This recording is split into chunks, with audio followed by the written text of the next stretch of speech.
तो दोस्तों आपका ड्रीम कॉलेज या फिर dream university after CUET UG examination केवल एक स्ट्रैटेजी दूर है और उस स्ट्रैटेजी के बारे में आज आपको बताने वाला हूं। यकीन मानना, अगर आप इस स्ट्रैटेजी को फॉलो करते हो तो 1000 में से 1000 लाने के आपको कोई नहीं रोक सकता।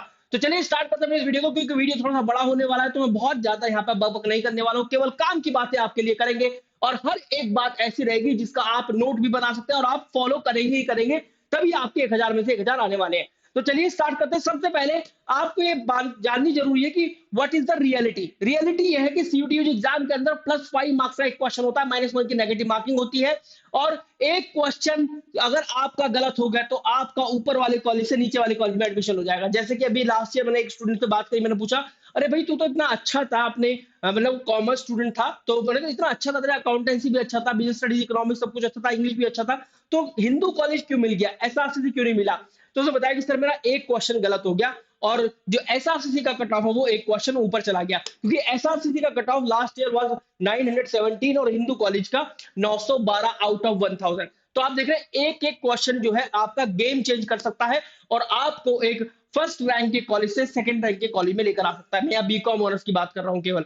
और ऐसी इसी तरीके से बहुत सारे ऐसे कॉलेजेस और ऐसे कोर्सेज है जो आप देखेंगे कि थोड़े थोड़े मार्क्स का फर्क होता है, एक या दो क्वेश्चन का फर्क होता है और आप रैंक 1 से सीधा रैंक 2 या फिर सीधा रैंक 3 पर आ जाते हैं। इसके बाद एक माइंड सेट शिफ्ट करना बहुत जरूरी है।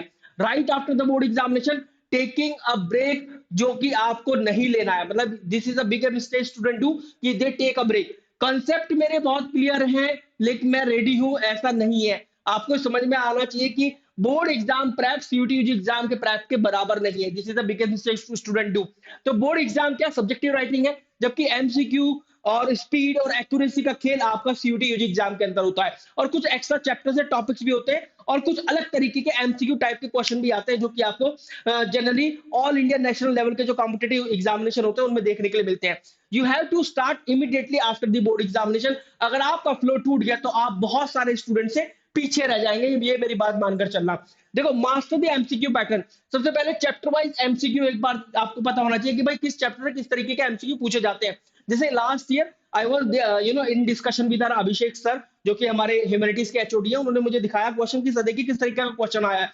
वो पॉलिटिकल साइंस में क्वेश्चन था और वहां पर जो था जवाहरलाल नेहरू जी 1947 में एक भाषण दे रहे थे लाल किले पर, और लाल किले पर बहुत दूर कहीं एक मस्जिद दिखाई दे रही थी, बहुत धूल में, क्योंकि वो फोटो भी बहुत क्लियर नहीं है बुक के अंदर, बस एक वहां पर मस्जिद दिखाई दे रही है और बच्चों से पूछ लिया कि यहाँ पर जो है पंडित नेहरू जी भाषण दे रहे थे 1947 में लाल किले पर, तो बताओ वो जो मस्जिद दिखाई दे रही है दूर वो कौन सी है। इस तरीके का पिक्चर बेस्ड क्वेश्चन आ गया, वो जामा मस्जिद है और बुक के अंदर उसका नाम नहीं है। तो इस तरीके से out of the box question पूछ ली जाते हैं। आपको समझ में आना चाहिए कि किस चैप्टर से किस टाइप के क्वेश्चन पूछे जा रहे हैं, कहां कहां तक घुस जाता है एनटीए एनसीईआरटी के अंदर और किस तरीके से out of the box question पूछता है। स्टेटमेंट बेस्ड क्वेश्चन जरूरी है। जब तक आप इन तरह के क्वेश्चन स्टेटमेंट बेस्ड और रीजन बेस्ड जब तक इनकी प्रैक्टिस नहीं करोगे ये बिल्कुल भी नहीं आएंगे। आपको नहीं पता चलेगा कि यार स्टेटमेंट कौन सा करेक्ट है कौन सा इनकरेक्ट है, किस तरीके से रीजन में लॉजिक लगाना, कैसे फाइंड करना है कि कौन सा जो ऑप्शन है वो सही रहेगा। इसके अलावा केस स्टडी बेस्ड या फिर पैराग्राफ बेस्ड जो एमसीक्यू होते हैं बहुत इंपॉर्टेंट है कि भाई मैं बहुत जल्दी से मैंने पैराग्राफ पढ़ लिया, बहुत जल्दी से मैंने केस स्टडी बेस्ड जो केस स्टडी पढ़ ली और उनके बेस पर जो मैं आंसर दे पा रहा हूँ क्वेश्चंस के, क्या वो within the time limit दे पा रहा हूँ, नहीं दे पा रहा। कहीं पता चला मैं 10 15 20 मिनट तक केस स्टडी ही पढ़ने लगा और मेरे बहुत सारे क्वेश्चन चक्कर में छूट गए, क्योंकि यहाँ पर टाइम लिमिटेशन होने वाली है, 60 मिनट आपको दिए जाने वाले 50 क्वेश्चन के लिए। ऑप्शन एलिमिनेशन, जब भी आप एमसीक्यू पढ़ते हैं तो एमसीक्यू वाले जो क्वेश्चन है जब आप उनको लगाते हैं तो वो एक स्ट्रैटेजी के साथ आते हैं, जहां पर आपको एक ऑप्शन एलिमिनेशन की स्ट्रैटेजी जरूर आनी चाहिए। किसी भी कॉम्पिटेटिव एग्जाम की बात कर लो जहां पर भी एमसीक्यू टाइप के क्वेश्चन पूछे जाते हैं, वहां बच्चे अव्वल होते हैं इस वाले मामले में कि भाई उनको ये ट्रिक पता होती है कि अगर क्वेश्चन नहीं आ रहा है, कोई कॉन्सेप्ट समझ में नहीं आ रहा है कि क्वेश्चन के अंदर क्या दिया गया है, तो ऑप्शन एलिमिनेशन से वो चले जाते हैं। तो ऑप्शन एलिमिनेशन आपको आना चाहिए। फिर इसके बाद मॉक टेस्ट स्ट्रैटेजी। देखो 20 मार्क्स पर सब्जेक्ट, ये आज आप अपने आज आप कसम खा लो कि 20+ मॉक टेस्ट मेरे को लगाने ही लगाने हैं। 5 सब्जेक्ट टेस्ट होने वाले, तो इस तरीके से 100+ 110+ मॉक टेस्ट हो जाते हैं एक किसी भी स्टूडेंट के लिए। टॉपर्स ऐसा ही करते हैं। इसके अलावा टिल 10 अप्रैल कम से कम 1 या 2 फुल लेंथ मॉक तो आपको डेली देने हैं। टॉपिक वाइज सेक्शन टेस्ट दे लेना, लेकिन 10 अप्रैल के बाद मैं ये रिकमेंड करूंगा कि मत देना, क्योंकि 10 अप्रैल तक जब आप टॉपिक वाइज सेक्शन टेस्ट देते हैं तो फिर आपको समझ में आएगा कि किस तरीके के क्वेश्चन पूछे जा रहे हैं। जब आप मॉक टेस्ट लगा रहे हैं, उसको एनालाइज कर रहे हैं, आपको लग रहा है कि यार मेरा ये टॉपिक वीक है, उसको रिवाइज करके उसका सेक्शन टेस्ट या फिर टॉपिक टेस्ट भी आप दे सकते हैं। लेकिन 10 अप्रैल के बाद ये काम मत करना। फिर उसके बाद गोल क्या है? स्पीड, एक्यूरेसी और पैटर्न से पूरी तरीके से एक्सपोजर लेना, ये हमारा मेन ऑब्जेक्टिव है। 10 अप्रैल के बाद स्मार्ट एनालिसिस साइकिल फटाफट से मॉक टेस्ट लगाने हैं, बहुत अग्रेसिव हो जाना है मॉक टेस्ट पर, उनको एनालाइज करना है और जो भी हमारे टॉपिक्स वीक है उनको आपको स्ट्रॉन्ग करना है और फिर से मॉक टेस्ट देना है। ये साइकिल आपकी रिपीट होनी चाहिए। इसके बाद देखो मॉक टेस्ट एनालिसिस साइकिल मैंने यहाँ पर दे भी दिया है। Attempt the mock test, analyse those mock test deeply. क्या आप ऐसे मॉक टेस्ट लगा रहे हैं जहां पर आपको वीक एरिया, स्ट्रॉन्ग एरिया तो हर एक जगह मिलते हैं, तो ये तो एक फीचर है ही। तो मॉक टेस्ट में वीक एरिया, स्ट्रॉन्ग एरिया आपको ये समझ में आना चाहिए कि यार मेरे कौन से वीक एरिया, कौन से स्ट्रॉन्ग एरिया है और टॉपर से कैसा कंपैरिजन है। पीयर एनालिसिस कैसी है, दोनों डिफरेंट होते हैं, टॉपर कंपैरिजन और पीयर एनालिसिस। पीयर एनालिसिस आपको बताएगा कि जितने बच्चों ने भी मॉक लगाया उसमें आप कहां स्टैंड करते हैं, टॉपर से आप कितना पीछे हैं, टॉपर कंपैरिजन बताने वाला है। रैंक वाइज और परसेंटाइज वाइज एनालिसिस क्या है, mock by mock progress report आपके सामने है या नहीं, ये सब चीजें जो है ना बहुत डीप एनालिसिस जब करोगे, जब आपको समझ में आएगा कि सीयूटी एग्जाम की तरफ आप किस तरीके से सफलता की तरफ बढ़ रहे हैं, 1000 में से 1000 का सफर जो है किस तरीके से तय कर रहे हैं। इसके बाद ये सब मैंने आपको बता दिया। फुल मॉक टेस्ट फिर वापस से देना, रिवाइज करना है, वीक एरिया, स्ट्रॉन्ग एरिया जो भी रह गए हैं फिर वापस से आपको फुल एंड मॉक देना है। जो भी कंसेप्चुअल एरर हो रहे हैं, यू हैव टू अंडरस्टैंड क्या कौन कौन से ऐसे मेरे एरर अभी हो रहे हैं, कौन कौन सी मैं सिली मिस्टेक कर रहा हूं। क्या ऐसा तो नहीं है कि यार ये क्वेश्चन मुझे आता था और मैंने ये गलत कर दिया, है ना। तो कोई भी ऐसा कोई गेस एरर तो नहीं लगा रहा हूँ, कोई मैं विदाउट स्ट्रैटेजी के तो मॉक नहीं दे रहा हूँ, या फिर जो भी कोई क्वेश्चन है मैंने ऐसे ही लगा दिया, ऐसे ही टिक कर दिया। तो ये सब चीजें मॉक से ही पता चलेगा। देखो स्टार्ट स्मार्ट अटेम्प्ट जो है, सबसे पहले स्टार्टिंग में क्या करना है आपको, आपको क्वालिटी पे ज्यादा फोकस करना है रादर देन द क्वांटिटी। भाई 50 में से मैं कह रहा हूं, अगर आपके 50 में से 20 या 25 क्वेश्चन भी हो पा रहे हैं उतने ही करो, but you have to maintain the accuracy as well. इसलिए यहाँ पर लिखा smart attempt is always greater than the maximum attempt. तो attempt only confident questions, use option elimination technique if you are not confident enough for a particular question, जो कि आपको concept नहीं आता है। और स्किप ऑल डाउटफुल क्वेश्चंस, जितने भी डाउटफुल क्वेश्चन सब स्किप कर दो, क्योंकि यहाँ पर -1 की नेगेटिव मार्किंग भी है, और जब आप उसका मार्क्स काउंट करके चलेंगे वो भी आपका चला जाएगा +5 मार्क्स भी। और नेवर गेस ब्लाइंडली, क्योंकि -1 भी भाई बहुत चोट पहुंचाता है। मैंने सारी चीजें इसके अंदर लिख दी है ना। तो quality is greater than the sorry, हाँ, quality is greater than the quantity. आप ये मत सोचना कि यार मैंने 50 में 50 क्वेश्चन लगाऊंगा। भाई मैं कह रहा हूँ 20 भी लगा लो, 15 भी लगा लो, लेकिन वो सही होने चाहिए। ये स्टार्टिंग का फेज होना चाहिए। धीरे धीरे आप देखोगे जैसे जैसे आपकी कॉन्सेप्ट स्ट्रांग होते चले जाएंगे, ऐसे ऐसे आपके मॉक बाय मॉक जो एनालिसिस होगी, उसका रिपोर्ट, उसका प्रोग्रेस इस तरीके से बढ़ता चला जाएगा। तो ये आपको ध्यान रखना है, ठीक है। देखो कट ऑफ जो है बहुत ज्यादा टाइट है, ये ध्यान रखना कि एक भी क्वेश्चन गलत ना हो जाए। जब आपका जो मॉक बाई मॉक रिपोर्ट जो है उसके एनालिसिस जब वो बहुत पीक पर जाएगा, तो वो पीक पर ऐसा होना चाहिए कि जब आप 15 से 20 मॉक, मतलब या फिर 15 से 20 बोलो, या फिर 13 नंबर से 20 वाले नंबर पर मॉक पर जाएंगे, तो वहां पर अगर आप कोई 4 सब्जेक्ट के मॉक लगा रहे हैं जिनके अंदर 200 सवाल है, तो आपके उसमें से 3 या 4 ही गलत होनी चाहिए, या 3 या 4 ही वो स्किप होनी चाहिए। ये ही एक तरीका है सीयूटी यूजी एग्जाम में अच्छे मार्क्स लेकर आने का। अदरवाइज जो टॉप कॉलेजेस है उनका कट ऑफ आप बीट नहीं कर पाओगे, इनको मैच नहीं कर पाओगे, because cut off are extremely tight. देखो इस तरीके का आपका कुछ होना चाहिए स्ट्रैटेजी। डोमेन सब्जेक्ट की बात करें, चाहे आप ह्यूमैनिटीज है, साइंस है, कॉमर्स है, एनसीईआरटी बेस्ड क्वेश्चंस आपको थोरली प्रैक्टिस करने हैं, या क्लासेस को अटेंड कर रहे हो तो वही करना जिसमें एनसीईआरटी बेस्ड सीयूटी सिलेबस को ध्यान में रखते हुए चैप्टर वाइज आपके एमसीक्यूज हो। फिर इसके बाद रिपीटेड पैटर्न जो है वो एक बार आइडेंटिफाई कर लो कि यार इस तरीके का क्वेश्चन पूछा ही जा रहा है, या फिर इस चैप्टर से इतने क्वेश्चन आ ही रहे हैं। Focus on application analysis question. देखो जैसे मैंने आप रिपीटेड पैटर्न बोला, तो कई बार सीयूटी एग्जाम में आपको समझ में आएगा कि यार यहाँ से केस स्टडी बेस्ड क्वेश्चन बनता ही बनता है, यहाँ से प्रैक्टिकल या न्यूमेरिकल बेस्ड क्वेश्चन बनता है, यहाँ से इस एग्जाम्पल पे या इस लॉ से या एप्लीकेशन पे क्वेश्चन बन जाता है। ये आपको आइडेंटिफाई करना है।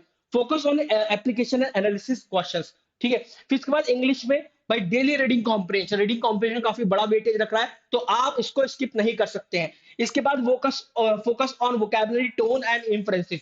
तो वोकैबुलरी जो है फिर नेक्स्ट रोल आ जाता है वोकैबुलरी का, तो वोकैब काफी अच्छा होना चाहिए। रीडिंग कॉम्प्रिहेंशन और ग्रामर के, ग्रामर तो बहुत स्ट्रांग होना चाहिए। ग्रामर जो है ना काफी ज्यादा आप ऑप्शन एलिमिनेशन में से निकाल दोगे, बट प्रोवाइडेड दैट आपको पूरे कॉन्सेप्ट वहां पर आने चाहिए। गैट के अंदर डेली करंट अफेयर 15 मिनट मैंने लिखा हुआ है, लेकिन आप इसको 30 मिनट भी करें तो भी बहुत अच्छा 30 मिनट भी, मतलब 6 मंथ्स के करंट अफेयर आप डेली 30 मिनट देखें। और देखो अगर हम देखते हैं 30 को आप 30 से मल्टीप्लाई करो तो 900 मिनट हो गया है। ठीक है, 900 मिनट हो गया, लगभग 15 छिका 90, 15 घंटे के आसपास करंट अफेयर आपको पढ़ना है। स्पीड प्लस लॉजिक जो है उसका कॉम्बिनेशन आपको लॉजिकल रीजनिंग में सक्सेस दिलाएगा। और क्वांटिटेटिव एप्टीट्यूड जितना भी प्रैक्टिस करोगे उतना ही कम है, क्योंकि quantitative aptitude general aptitude test के अंदर काफी कैलकुलेटिव आ रहा है, बच्चों को कई बार समझ नहीं आ रहा है कि भाई इसकी कैलकुलेशन कैसे करें बिना कैलकुलेटर के, है ना। इसके बाद biggest mistake that you have to avoid, एक बार और मैं आपको याद दिला देता हूं कि कौन कौन सी मिस्टेक स्टूडेंट कर रहे हैं। Please don't take a break after your board examination, flow टूट जाएगा भाई, है ना। और only revising notes, no mocks, ये एक बेवकूफी वाली तकनीक है। मैं आपको बताऊं, आपको रिवाइज तो करना ही है नोट्स या फिर रिवीजन कर लो, लेकिन मॉक पर एग्रेसिव रहो। आपने बहुत सारी चीजें अब तक पढ़ ली है। इसके बाद स्किपिंग मॉक एनालिसिस, मॉक लगा दिया, ठीक है, उसके बाद आपने एनालाइज नहीं किया उसको, डीपली एनालाइज नहीं किया, मॉक बाय मॉक रिपोर्ट जैसे, मतलब I am feeling very excited जब मैं आपको ये बता रहा हूँ कि यार ऐसी मॉक बाय मॉक रिपोर्ट आपकी एनालिसिस एनालाइज होनी चाहिए कि किस तरीके से मैं मॉक बाय मॉक परफॉर्म कर रहा हूँ। जैसे अभी हमारे स्टूडेंट है, they are very curious to score highly marks in the mock test, and they are asking us कि सर देखो यहाँ मेरे 248 आए हैं, ठीक है, अच्छा हो गया, लेकिन दूसरे में 240 आ गए, फिर 235 आ गए, फिर 242 हो गए, तो सर मैं किस तरीके से इसको एनालाइज करूं, कैसे मेरे को ये कंसिस्टेंट करना है, किस तरीके से मैं एक कांस्टेंट मार्क्स अचीव कर पाऊं 245 प्लस। ठीक है, इसके बाद इग्नोरिंग वीक एरियाज, बहुत ज्यादा बेवकूफी है अगर आप वीक एरिया से इग्नोर कर दोगे, क्योंकि कट ऑफ जो है बहुत टाइट है and you can't take any risk now. इसके बाद over confidence from the board examination या रिजल्ट्स। देखो बोर्ड एग्जामिनेशन बहुत अच्छे हो गए हैं, अच्छी बात है कॉन्फिडेंस आना, लेकिन उसको ओवर कॉन्फिडेंस मत ले लेना। बहुत सारे ऐसे स्टूडेंट हैं जो कि भाई बोर्ड एग्जाम में बहुत अच्छा स्कोर करते हैं, लेकिन सीयूटी एग्जाम में नहीं कर पाते। क्यों ऐसा है? क्योंकि बोर्ड एग्जाम में बहुत अच्छे चले जाते हैं, फिर ना तो मॉक देना, बस वही बोर्ड एग्जाम वाली स्ट्रैटेजी अपनाना, वही अपना टॉपिक पढ़ते रहना, उनको रिवाइज करना, कोई मॉक नहीं लगाना, उनको एनालाइज नहीं करना, अगर लगा भी रहे हैं तो ये सारी चीजें आपको समझ में आनी चाहिए। इसी तरीके से आप 1000 में से 1000 का सफर तय कर सकते हैं। तो दोस्तों हमारा जो क्रैश कोर्स है 31 मार्च 2026 से स्टार्ट हो रहा है। ठीक है, अगर ये वीडियो 30 तारीख को जा रहा है या 29 तारीख को जा रहा है, अगर 29 तारीख को जा रहा है तो उसका मतलब कल ही ये स्टार्ट हो रहा है। तो आपको यहाँ पर क्रैश कोर्स के अंदर 200 प्लस आवर्स की लाइव क्लासेस मिलेंगी for this subject you choose. जैसे कि इंग्लिश प्लस 3 डोमेन और एक गैप चूज कर लेते हैं तो 200 प्लस आवर्स की लाइव क्लासेस हो जाएंगी। 110 plus full length mock test, जहां पर 20 प्लस एफएलटीज या फिर मॉक टेस्ट दिए जाएंगे आपको। 8 मेंटरशिप सेशन होंगे, इसके अंदर 4 काउंसलिंग सेशन है, बुक्स आपके घर भिजवाई जा रही है। मतलब एक कंप्लीट सक्सेस पैकेज है। इसके अलावा ऐसा कोई कोर्स नहीं हो सकता जो कोई सक्सेस पैकेज ना हो। हर एक चीज इसके अंदर आपको मिलने वाली है। लिंक आपको डिस्क्रिप्शन फील्ड और पिन कमेंट में मिल जाएगा, आप जाना और यहाँ पर देखो इस तरह के इसके फीचर्स हैं। क्लास टाइमिंग भी यहाँ पर अपडेटेड है, सारी की सारी डोमेन क्लास का टाइम दिया गया है, रीजनिंग का टाइम दिया गया है, मतलब क्वांटम रीजनिंग का, इंग्लिश लैंग्वेज का भी टाइम दिया गया है। अगर आप चाहो तो आप इस तरीके से क्रैश कोर्स शेड्यूल पर क्लिक करके आप डोमेन टेस्ट का पूरा शेड्यूल भी देख सकते हैं। तो this is gonna be your domain test की क्लासेस का शेड्यूल। और मॉक टेस्ट जो है आपको तुरंत पहले से ही मिल जाएंगे, डे 1 से ही आपको मॉक टेस्ट मिलना शुरू हो जाएंगे जैसे ही आप एनरोल करते हैं। विश यू वेरी गुड लगा, थैंक यू वेरी मच। आप चाहो तो जिस भी सब्जेक्ट में आप वीक है उस सब्जेक्ट में आप एनरोल कर सकते हो, इंग्लिश, गैट, है ना। और इसका लिंक जो है डिस्क्रिप्शन फील्ड पिन कमेंट के अंदर है। अकाउंट्स, इकोनॉमिक्स, बिजनेस स्टडीज, जो भी चाहो आप उसके अंदर एनरोल कर सकते हो और अपनी तैयारी जो है स्टार्ट कर सकते हो। This is the time to give the final shot to your preparation for CUET UG exam. Thank you.